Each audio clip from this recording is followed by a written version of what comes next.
1,000,000 piso. 1,000,000 pesos cash! Yan talaga daw ang binayad ni Risa Hontiveros, mga kababayan, sa testigo para idiin sina Kibuloy, PRRD at VP Sara Duterte. Yan mismo ang binalita ni Mel Chanco, mga kababayan. Base daw dito sa testigong umamin na, mga kababayan, na binayaran siya ni Risa Hontiveros para magsinungaling at kumanta. At sinusugan naman ito ni Atty. Topacio, mga kababayan. Anya, hindi na daw siya nagtataka, mga kababayan, kung mayroong mga lumalabas na ganito. Yung algasyon, mga kababayan, na nanuhol ng bayad ng witness itong si Risa Hontiveros.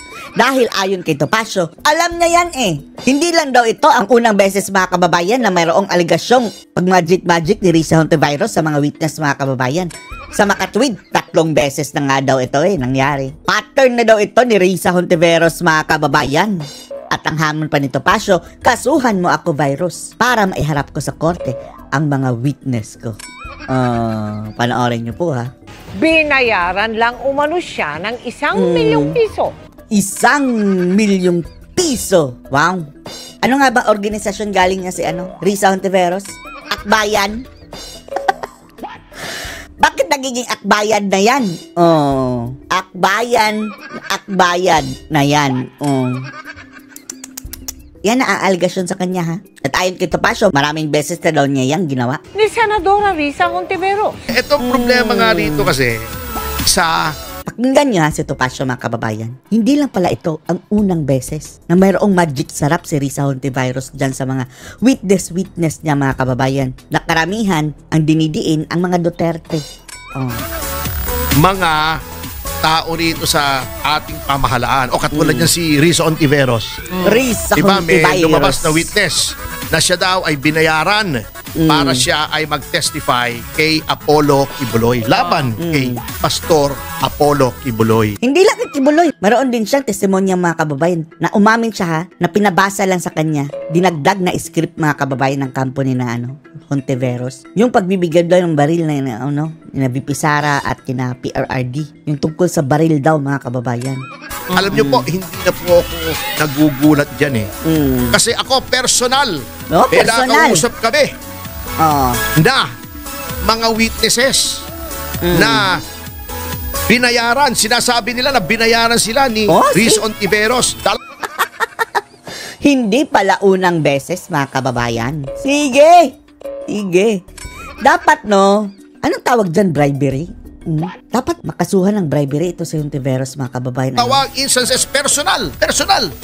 Kausap ko unang-una yung kay Kian. Yung na-convict naman yung mga pulis. At yung kanilang mga kababayan, laging ninangak-ngak na, EJK. Nakakuha nga ng hustisya, mga kababayan. Talaga naman kung may kasalanan, karapat-rapat naman talagang ma-convict. May justice. May justice. Pero noong una, dumapit po sa amin ni Congressman Jing Paras. Ayan, buhay na testigo ni Congressman Jing Paras.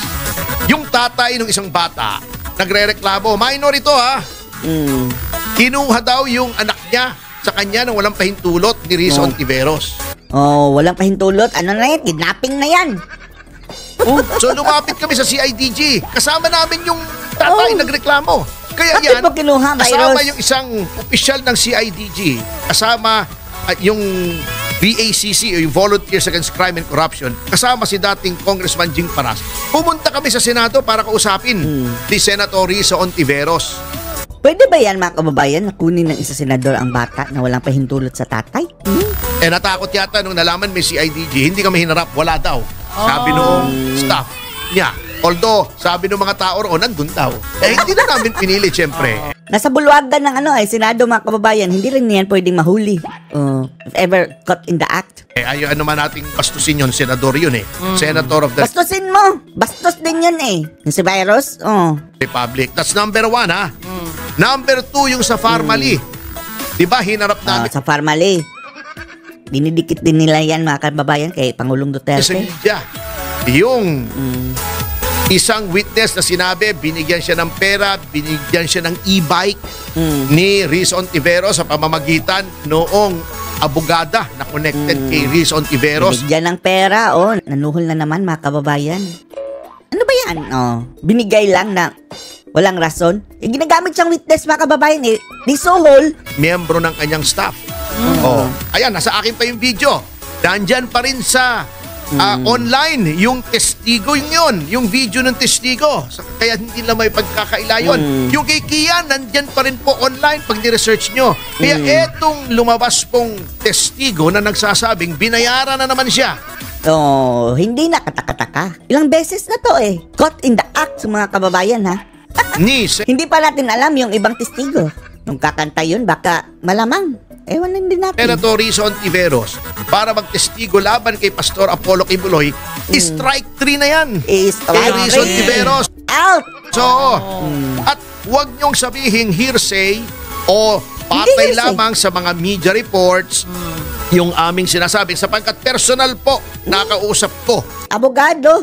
Nakausap ng inyong abang lingkod yung tatay ng minor na kinuha nung grupo ni Risa Hontiveros. Grabe, Pati no? yung sa family, kausap ko po. Nandoon po ako nung binibideo yung kanyang testimony. Nandoon po ako. Kaya, etong pangatlo, hindi ko alam ito. Nakita sa media. Pero, Ito pangatlo, yun mismo mga kababayan, yung witness. Siya mismo ang nagsabi. Lagot ka ngayon, virus. ako'y naniniwala sapagkat because of pattern sa pattern. batas, sa law on evidence, admissible yung mga previous acts to prove pattern. Halimbawa, ikaw ay inakusahan na binubugbog mo yung asawa mo. Opo.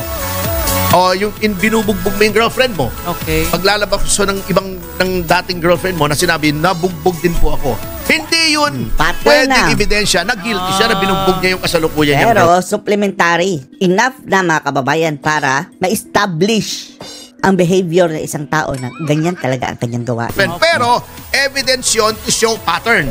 Pattern of Pattern. behavior. At ang pattern po ng behavior ni Risa Hontiveros ay talagang mahilig po siyang magbayad ng Akbayad! testigo. At dapat po yan ay imbestigahan Hindi lang imbestigahan, kasuhan.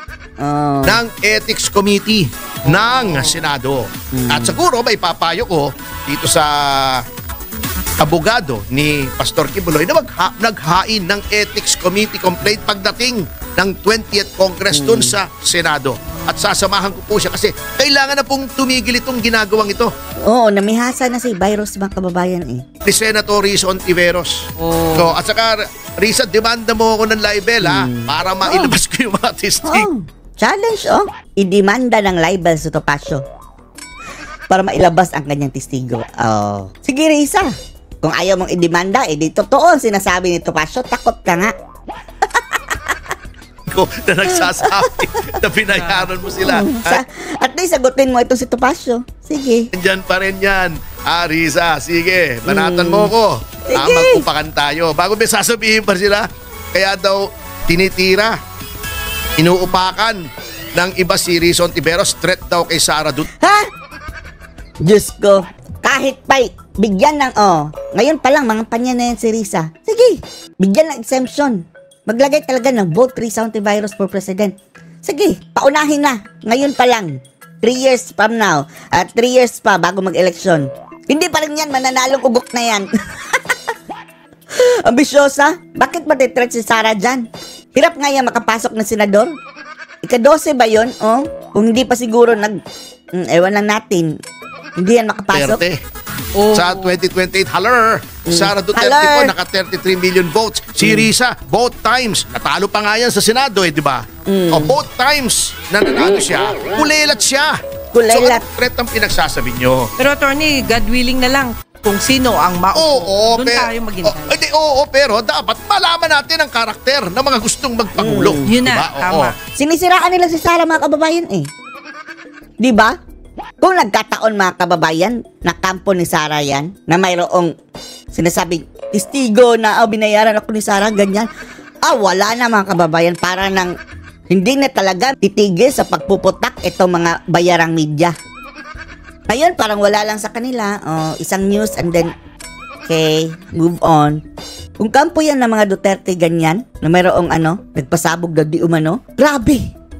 Araw-araw, minuto, segundo mayroong balita, mga kababayan. Dito, okay. Yung kay Kati Binag na mga kababayan, ni isang media walang po-make up. Walang po-make up. Nay, nako. Fair game, even Sara Duterte, yung history niya is fair game. So with Risa Ontiveros, so with any other prospective presidential candidate. At sa notang niya mga Binawi ng isang nagpakilalang alias Rene ang mga Alias aligasyon Rene. laban kay Pastor Apollo Kibuloy at pagdawit sa magamang Rodrigo. Sana ito bumawi naman mga kababayan. Ito ang pinagbasihan nila para ikulong si Kibuloy mga kababayan Wala pang piyansa ha. At least makonsider ng korte mga kababayan na bigyan ng at least payagang pagpiyansa ito si Kibuloy. Kawawa Ang tagal umusad ng kaso mga kababayan andun sa selda. Maliwanag pa sa sikat ng araw mga kababayan, pinag-iinitan lang talaga si Kibuloy dahil inline ito sa mga Duterte. Maraming ayaw dyan kay Kibuloy mga kababayan dahil sa kanyang religion. Pero isipin nyo na lang, politika ang dahilan mga kababayan kung bakit siya ginigipit na ganyan. At Sara Duterte, binayaran lang umano siya ng 1 milyong piso. Grabe. Si Senadora Risa Hontiveros. Senadorang taga-akbayan nagbayad ng 1 milyon sa witness. Sabi ng witness Tinawag naman ito binalita ni Belchanto. itong kasinungalingan ng senadora. Sino ba nga amin? Dapat umabot ito sa korte mga kababayan At dapat mapanagot si Virus mga kababayan. Nakatutok si Sandra Aguinaldo. Pebrero noong nakaraang taon nang iharap ni Senadora Risa Ontiveros sa pagdinig ng Senado Ayan si Virus ukol sa mga eto yung testigo mga kababayan Binlurred pa ang mukha. pang-aabuso sa mga miyembro ng Kaya pala nagtatakip ng mukha mga kababayan dahil ito na nga umamin na binayaran. Kingdom of Jesus Christ ang isang lalaking nakatakip ang muka at pinakilala bilang si alias Rene. Si alias Rene ay hardinero raw sa Glory Mountain property ni Pastor Apollo Kibuloy sa Davao City na nakaranas daw ng pananakit sa kamay mismo ni Kibuloy at sexual na pang-aabuso sa ibang miyembro ng KOJC. So kung umaming nagsisinungaling mga kababayan, invalid na yung kanyang mga bintang. Pero isa sa pasabog na pahayag noon ni alias Rene, ang nasaksihan raw niya nang dumalo umuno kay Kibuloy sina dating Pangulong Rodrigo Duterte. Nag-invento pa mga kababayan, hindi lamang si Sara at si PRRD. At no'y Davao City Mayor Sara Duterte. Ano daw sabi? Pumupunta din po doon si former President Rodrigo Duterte. May binabasa mga kababayan, yan ang sinasabi niyang dinagdag daw mga script mga kababayan para idiin si na Duterte, idiin si na Kibuloy. Binabasa ng script. Tapos si Risa Hontiveros doon mga kababayan, Shakira, parang walang alam mga kababayan ganyan pala. Yun pala mga kababayan, script din niya. Sabi ng witness, drama pa more. Former Mayor, Davao Mayor Sara Duterte. At pag umaalis na po sila doon sa Glory Mountain, dala na po nila yung mga bag. Na siya pong bag na nilalagyan po ng mga baril. Wow, may mga baril daw. Nakita mo ng sarili mong mata. Nakita mo sa sarili mong mata. Yun pala, script lang din niya. May clarification pa daw mga kababayan, I just want to clarify. Sabi ng testigo, script mo yan. Ay nako, damarama sa hapon mga kababayan. Na inilabas ang laman ng mga bag at ang lamang ito ay mga baril na iba't ibang klase. Nagtatanong ka tapos ang sabi ng witness, script mo. Yes po, Madam. Yes, Madam Chair. Ngayon mga kababayan. Pero ngayon sa isang video na pinost sa YouTube at Facebook account ng isang pagtanggol. Pwede kaya natin i-share itong video na ito?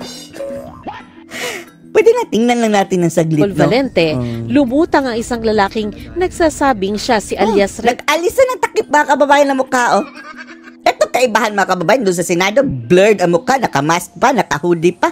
Ito, pinakita ng mukha. So saan ka maniniwala mga kababayan? Nung nagtatakip pa siya ng mukha, eto na nga yung lumantad na siya mga kababayan. Nagpakilala siya bilang si Michael Maurilio. Kung na si Tulfo dito mga kababayan, si Seraphie, yung kanyang super weapon talaga na lie detector test. Ganyan. Wala nang ibang bukang bibig ng Rapi Tulfo na lie detector test na hindi naman tinatanggap sa korte. Ebidensya. At binawi ang kanyang mga alegasyon sa pagdinig ng Senado. Ako po yung witness, kinuwang witness ni Sen. Risa Ontiveros na nakatakip yung mukha. Lagot ka, virus. Pero ngayon, hindi na. Hindi na. Willing na niyang harapin, mga kababayan. Pagka Malamang na-pressure siya yung panahong iyon, mga kababayan. Baka, kagaya nung sabi ni Topacio, pinuntahan ang yung bata pa nga, tinangay ni Narisa para gawing witness daw. Ay, Diyos ko. Patayan din ang ginawa sa kanya. May 1 million pesos cash! Ha? Ilang jacket na yan? Nagsasabi na ako ng totoo. Lahat ng sinabi ko at kasama ko doon na nag-witness sa Senado ay ginawa lamang ni Senrisa upang papagsakin si Pastor at ang buong kingdom. So marami pala sila, mga kababayan. Aniya, dinagdagan umano ng abogado mula sa opisina ni Senadora Riza Ontiveros ang kanyang affidavit. Wala rin daw katotohanan ang sinabi niyang ukol sa mag-amang Duterte. Andun din yung lahat naman niya, mga kababayan, is talagang naka-aim sa mga Duterte. Bonus na yan si Kibuloy. Ligasyon na sa di umano ay nasaksihan ko tungkol sa mga baril na sangkot sina Sara Duterte at dating Pangulong Rodrigo Duterte na hindi naman ICC, tingnan niyo to. Witness ito, mga kakaliwa dati, mga kababayan Malamang ang mga witness ng ICC, ganitong klase din, mga kababayan. Hindi lang siguro 1 million. Multi-million siguro ang mga natatanggap nun, mga kababayan. Magwi-witness kay PRRD sa ICC. Eto, mga ICC, Kung paano maglaro ang mga makakaliwa na kabalahibo yang ni Risa Hontiveros na kumuha ng witness. Sana nga, mga kababayan, yung mga witness si Tatay Digong, ilabas yan sa media. Hilatisin natin, mga kababayan, ang kanilang authenticity at pagkatao. Baka ganito lang din yan, nabayaran. Totoo dahil wala naman akong nasaksihan na ganong pangyayari. Sabi pa ni Maurilio, binayaran umano siya ng 1 milyong piso para sabihin ang mga bagay na ito. Pinatira din daw siya sa isang condo nung panahon na yun. Sponsored pa, mga kababayan, sa condo. Ang mga sinabi ngayon ng Lagot ka, Virus! Taranta na ngayon si Virus, mga kababayan. Ang problema nito, mga kababayan, hindi yan mape-pressure si Virus dahil kakampi nga ang media Pero kung nangyari yan sa kampo ng mga Duterte, mga kababayan, talagang gulping-gulpi ka. Pero ito si Virus, ititwist pa yan ng Dalang media. si Alias Rene, tinawag ni Ontiveros na kasinungalingan. Lahat daw ng witness na sabi ng sinungaling. Virus, sinungaling. Narap sa Senate hearing tungkol kay Kibuloy ay malaya at voluntaryong nagbigay ng kanilang testimonya. Ito na nga, umamin na nga. Tanggap ng 1 million. At mga ebidensya. Lahat daw ay may paper trail at pinatunayan pati ng ilang natural, ilalagay mo ba? Kung mayroon man talagang bigayan dyan, mga kababayan, under the table yan, hindi yan. Ilalagay ko dito sa budget sa Senado. So nga, pailalim yan. I-audit yan si Risa, yung mga ginastusan niya. Baka nilagyan lang yan ng ibang headings. Hensya at opisyal. Handa raw silang ilabas ang iba't ibang screenshot at video sa tamang panahon. Sa tamang panahon, ngayon ang tamang panahon, ilabas mo. May rason daw sila para maniwala na pinilit o binayaran ito para madiskaril ang mga criminal proceedings. Ikaw nga ang inakasuhang ng bayad. Babalik ta rin pa ni Virus, mga kababayan. Tama sa pastor at pagbantaan ng kanyang mga staff at iba pang witness na nagsalita laban kay Kibuloy.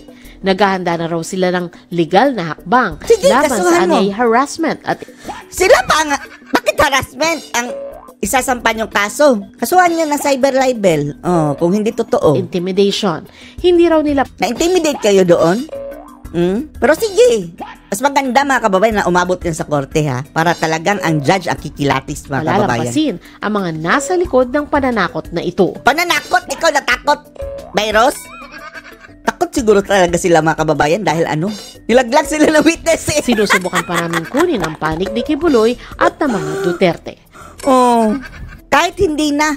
Ito na, tingnan natin yung niya, mga kababayan, sinabi niya. Ako po si Michael Maurilio alias Rene.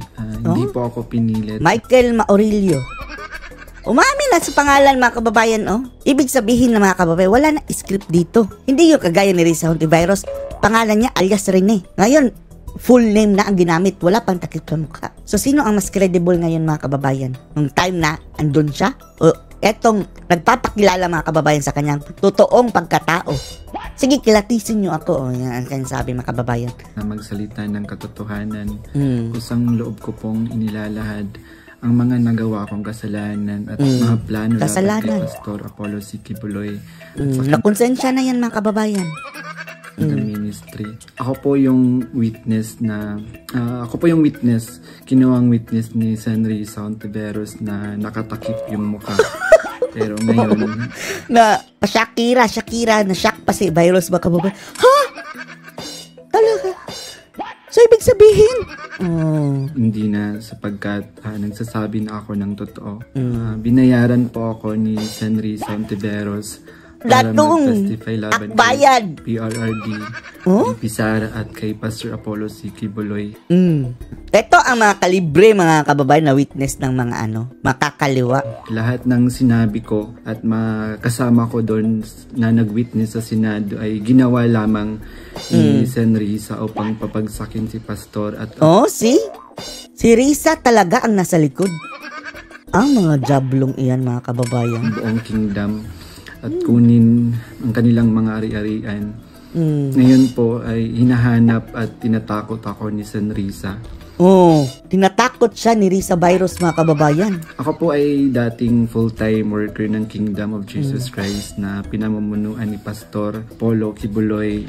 Na-convert ako noong 2015 at naging full-time noong 2019. Kung saan na-assign po ako sa Glory Mountain sa Davao City. Lumabas po ako ng 2021, ngunit nagpaalam po ako ng maayos at pinayagan naman ako ng Kingdom dahil may balak po akong bumalik pagkatapos ng ilang taon. Noong January 2024, nag-vlog po ako kasama ang isang ex-full-time na si Lawrence Capuno dahil nagsimula na noon yung unang pagdinig na sa Senado sa pangunguna ni Senrisa Hontiveros tungkol sa mga aligasyon ng sexual abuse at human trafficking na isinampalaban kay Pastor Apollo Quiboloy. Sa vlog na yun, pinasinungalingan namin yung mga claim ni Glenda Portugal alias Amanda at nung iba pa na pawang kasinungalingan lahat. Nung February 2024, kinontak ako ng isang ex-full-time na si Shishir Bandari at inalok na maging witness sa Senate investigation ni kaya pala, mga kababayan, nakita siya sa vlog tapos kinontak para maging witness. Senador Risa, kapalit ng financial assistance. Pinadaan sa financial assistance, mga kababayan. 1 million! Parang suhol na rin yan, di ba? Umayag ako dahil sa panahon din yun, nangangailangan din ako ng pera. Binigyan ako ni Shishir ng email ng opisina ni Senrisa upang magpadala ng formal na email kahit anong aking sabihin daw. Sabi niya kapag nakipag-usap ako sa kanila, sabihin ko lamang na taga-kingdom ako at lumabas na sa ministry at idagdag ko daw na sinasaktan ako ni Pastor. So sa akin, see? Mayroon ng script, dagdag mo na sinasaktan ka. Email, sinabi ko doon na galing ako sa Kingdom at lumabas noong 2021. Ilang araw pagkatapos noon, kinontak ako ng isang staff ni Senrisa na si Fiona upang makipag-meet sa akin through video call. Sa pag-meeting namin kay Attorney J. Becama, Chief of Staff ni Sen Hontiveros, pinagawa ako ng affidavit tungkol sa mga gawain ko sa loob ng Kingdom, mga transaction at operation na kinasangkutan ko. Ang isinulat ko doon ay pawang mga personal kong experience lamang at wala akong binanggit na pananakit, sexual abuse, wala nga, no? Trafficking sa aking salay. Personal na experience lang, mga kababayan, ang kanyang sinabi. Walang pananakit, wala yung mga baril-baril. Si Virus ang nag-add, sabi niya, matapos kong ibigay yung affidavit, muli kaming nag-meet ni Attorney Becama. Pagkaraan. Pati yung attorney dapat, mga kababayan, na sinasabi niya, binigyan ng affidavit. Panagutin din, bakit nadagdagan yung kanyang affidavit? 2 araw, binigyan niya ako ng revised affidavit Revised na naglalaman na ng mga karagdagang aligasyon ng pananakit ni Pastor na hindi ko naman naranasan o nakita. Kasama rin dito yung maling pahayag na ako daw ay na-assign sa SMNA News kahit hindi totoo dahil ako ay nasa Glory Mountain mula 2019 hanggang 2021. Nandun din yung aligasyon na sa di umano ay nasaksihan ko tungkol sa mga baril na sangkot sina Sara Duterte at dating Pangulong Booking ang dating. Na hindi naman totoo dahil wala naman akong nasaksihan na ganong pangyayari. Pinilit din akong idagdag yung pangalan ni Senador Bongo at Senador.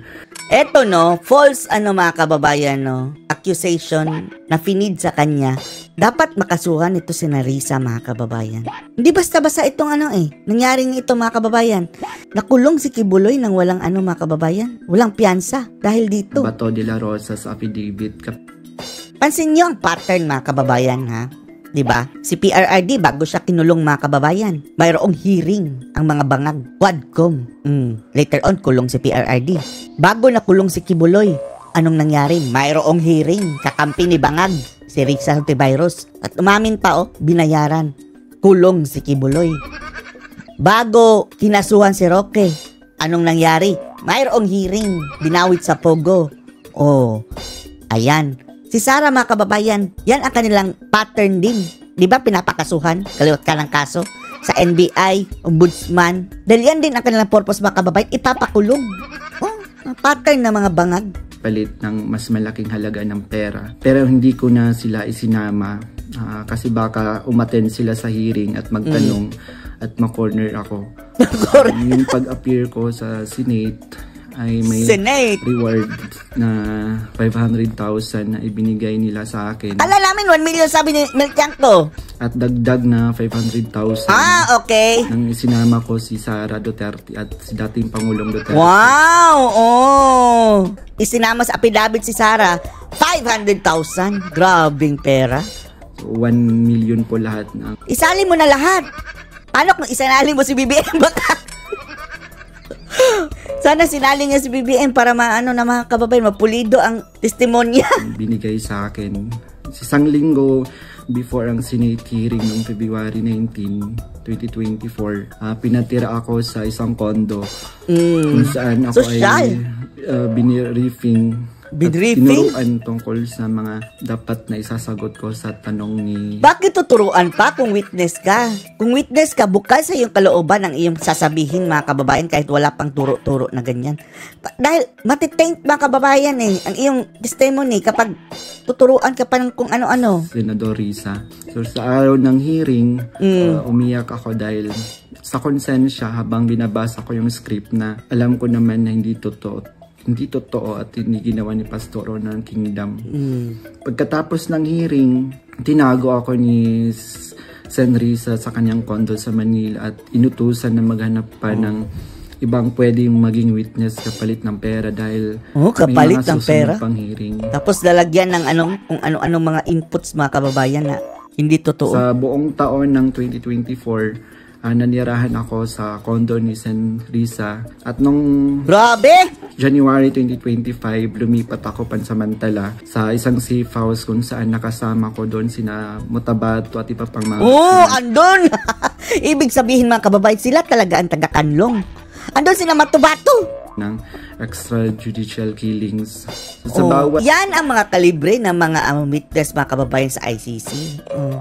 Eto na umamin na, bayaran. Kaya si Tatay Digong mga kababayan talagang biktima yan sa akusasyon ng mga makakaliwa. Dito sa kanilang mga witness mga kababayan na bayaran. At research o information na aking naibibigay sa Senado, nakakatanggap ako ng rewards na 12,000 na ibinibigay ni Sen Risa na allowance pa sa pamamagitan ng kanyang staff na si Sir Ryan. So sa kabilang sa mga na-research ko, nagawa kong research yung inimbentong Angel of Death daw ni ng Kingdom na inimbento ni Alias Jackson, si Edward Masayon. Imbento na naman. Kabilang doon yung na-research ko yung mga member at yung mga general na nag-courtesy call kay Pastor. Grabing paninira nila mga kababayan sa simbahan ni Kibuloy na mga peace-loving people mga kababayan. Hindi naman kayo inaanon yan. Sinira nila mga kababayan Noong yung imahe. August 29, 2024, nag-dinner meeting kami nila Blenda Portugal alias Amanda. Kasama ang kanyang legal team na sina Attorney Joanna Paula Domingo at ng Office of the Special Assistant to the President at si Attorney Ian Interina at yung kasama yung abogado ko na si Attorney Anish May Bagudyo sa isang hotel sa Quezon City. Pinagplano nila kung paano idiin ang kaso ni Pastor at ininggan niyo akong mag-file ng kaso. Sabi ni Attorney Domingo na mas maganda mag-focus kami sa human trafficking dahil mahina ang kaso sa sexual abuse. Human trafficking mga kababayan dahil walang piyansa. Sabi pa ni Attorney Domingo na matalik siya na kaibigan ni Attorney Pearl Angelica Canada na dating abogado ng... Sana humarap ka sa korte aminin mga ito na planted ka lang. Kawawas kibuloy mga kababayan nagdusa doon sa kulungan. Kingdom at dating namuno sa Jose Maria College. Ayon sabi ni Attorney Domingo, sabi sa kanya ni Pearl na umalis na sila sa Kingdom at alagaan mo daw si Amanda at siya na ang humawak ng kaso laban kay Pastor. Kasamang kanyang kapatid na si Attorney Lady Jade Canada at si Shishir Bandari sa US na nabanggit ko na kumontak sa akin upang siraan si Pastor. Dagdag pa ni Attorney Domingo na gumagamit sila ng private jet mula kay Secretary Antonio Lagdameo. Wow, private jet pa! See? Sa ngalan mga kababayan na in-sponsor ni Lagdameo, meaning mayroong hand dito ang gobyerno. Talaga na mga witness ginamitan ng private jet. Puntang Davao para sa kaso ni alias Amanda dahil imposibleng gastos yan ng private person. Anong mahihita nila?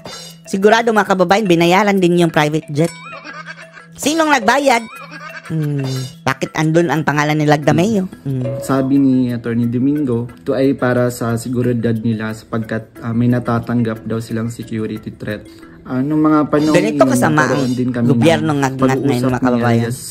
Amanda, si Blenda Portugal, kung saan tinanong ko siya tungkol sa kalagayan ng kanyang kaso sa sexual abuse at human trafficking.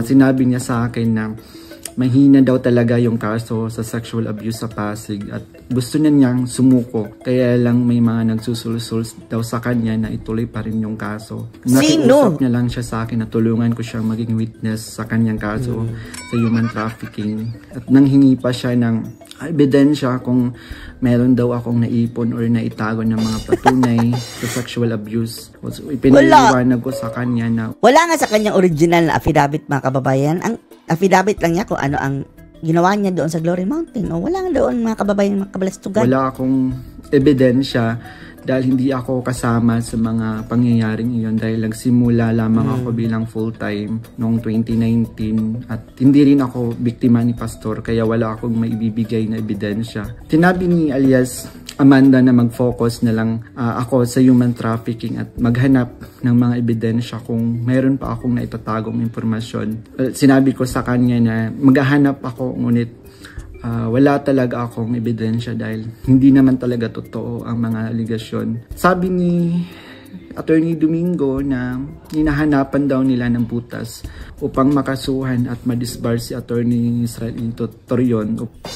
Yan mga abogadong yan din mga kababayan base dito kasabwat mga kababayan sa kasinungalingan dapat ding madisbar at pakasuhan. Mawala na daw ito dahil sabi niya magaling daw ito. So sa panahon ng KOG Sage sa Davao City noong August 24 hanggang September 8, 2024, everyday kaming nagmi-meeting kasama yung mga staff ni Senrisa, yung PNP, CIDG, pati nandun yung US Embassy, pati US!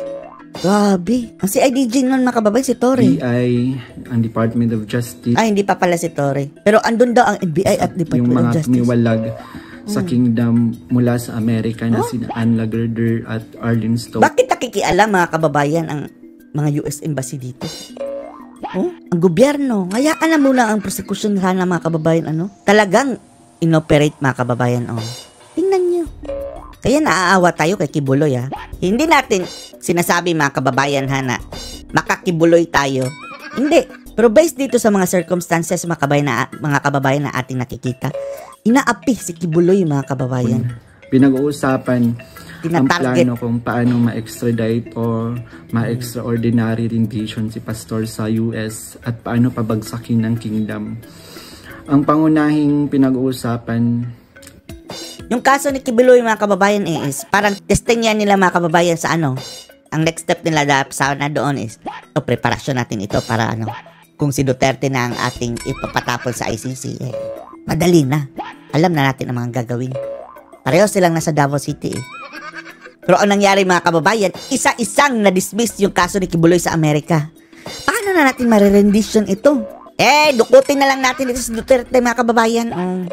Anyway, kulong naman yan si Kibuloy mga meeting ay baka ganyan ang senaryo. Sakaling mahuli si Pastor, ay ang plano ay agad siyang extradite sa US at bawiin ang kaso na isinampa ni alias Amanda upang mapabilis ang extradition ni Pastor kapag siya ay nahuli. Subalit, hindi ito natuloy dahil sa pag-aalala sa US na maaaring manalo si Donald Trump sa panahon iyon na indulot ng paghina ng kanilang connection sa gobyerno ng Nanalo pala si Trump, kababayan. Dahil dito, nang mahuli si Pastor, wala na silang binulok na lang sa kulungan na ma-extradite siya. Kaya naman nag-utos si Senrisa Ontiveros sa amin na labanan ang kaso dito sa Pilipinas laban kay Pastor at sa lahat ng mga administrator ng kingdom upang tuluyang pabagsakin ang kingdom. So, tinatanong kami ng paulit-ulit kung may alam kami tungkol sa isang bunker daw nung panahon ng KOG Sage dahil kapag nahanap daw nila si Pastor, babahan ng pera at may bahagi kami doon. Grabe, no? Babahan ng pera. Kaninong pera? Taong bayan din, mga kababayan. Ang bunker ang pangunahing hinahanap kaya pinuntahan nila ang lahat ng mga posibleng lugar. Inotel pala si Torre, hindi na alam ang bunker. Mayroon pa mga device. Sa katotohanan, naghukay pa, mga kababayan. Wala talagang bunker sa kingdom, lalo na sa central headquarters. Ang mga updates tungkol sa mga ito ay galing sa kasalukuyang PNP Chief General Nicolas Torre na siyang nangunguna sa bawat meeting namin at nagtatanong tungkol sa lokasyon ng bunker. Kasama ko rin sa mga meeting na yon sina Edward Masayon alias Jackson na pumasok sa Kingdom Compound na nagkunwaring pulis dahil siya daw ang nakakaalam kung saan ang bunker.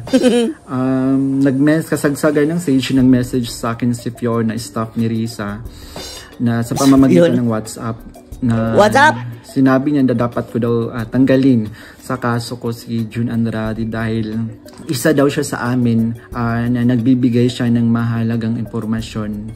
So, ipinaalam ko sa kanya na ipapasa ko muna ito sa aking abogado. Pero, ngunit isang linggo pagkatapos nun, tinanong ulit ako kung may contact ako sa kingdom dahil hindi na raw mahanap si June Andrade. Hanggang nasaan ngayon, na si Andrade? Hindi na siya natanggal sa kasong pinafile sa akin. Noong November 5, 2024, nagkaroon kami ng meeting kasama sina Undersecretary Nicolas T ng Department of Justice at 4 pang prosecutor. Akala natin Nicolas Torre, Nicolas T pala. Ang naalala ko doon si Prosecutor Olivia Torrevillas, si alias Amanda, kanyang mga abogado, si Attorney Domingo at si Attorney Ian. 3 representative from NBI, 2 lawyer at 1 agent. Ang sabi ni Yusek sa amin, bawat isa sa amin na nag-witness sa Senate investigation na ginawa ni Risa ay may naka-assign na mga administrator ng kingdom na kakasuhan namin. Meron reward na 1 million pesos kung magpa-file kami ng kaso laban sa kanila upang tuluyan na daw masira at mawala ang kingdom at makuha na nila yung mga ari-arian ni Pastor at ng kingdom. So sa akin, naka-assign yung 2 administrator na sina Eleanor Cardona at si Marlon Rosete. Pati na rin yung dalawang key person ng SMNI na si Cristina San Pedro at si Hannah Jane Sancho. May dalawang minister, si Carlo Catiil at si Rico Mandin, at coordinators na sina Grace Mandin at si Corazon Dupalag. At yung kay Alias Jackson naman, yung naka-assign sa kanya, yung mga lalaking administrator, katulad nila Marlon Nacobo, nasali si Sister Elizabeth Carion. And kay Alias Jerome naman, naka-assign sa kanya yung mga administrator ng mga babae na sina Neneng Lizada at si Teresa. Grabe, uubusin nila ng kaso mga kababayan. Ano? So sa iba't ibang araw na mga meeting namin, kasama ko yung mga dating full-time worker ng Kingdom na lumabas dahil sa mga nagawang kasalanan sa loob ng ministry. Doon sina Arlene Stone at Anna Girder na parehong sumasali through Zoom mula sa US na tinutulungan sila ng FBI. Si Regina Arevalo naman na siyang scriptwriter ng karamihan ng mga binabasa namin sa Senate hearing. Pati na rin yung mga kasama kong mga fake witness. Fake witness, mga kababayan, fake witness. Take note. Tirao alias David, si Edward Masayon alias Jackson, si Juar Olimba alias Jerome, si Renita Hernandez, si Glenda Portugal alias Amanda, kasama yung Chief of Staff ng Office ni San Risa na si Attorney J. Becama, at yung staff na si Fiona at si Faye.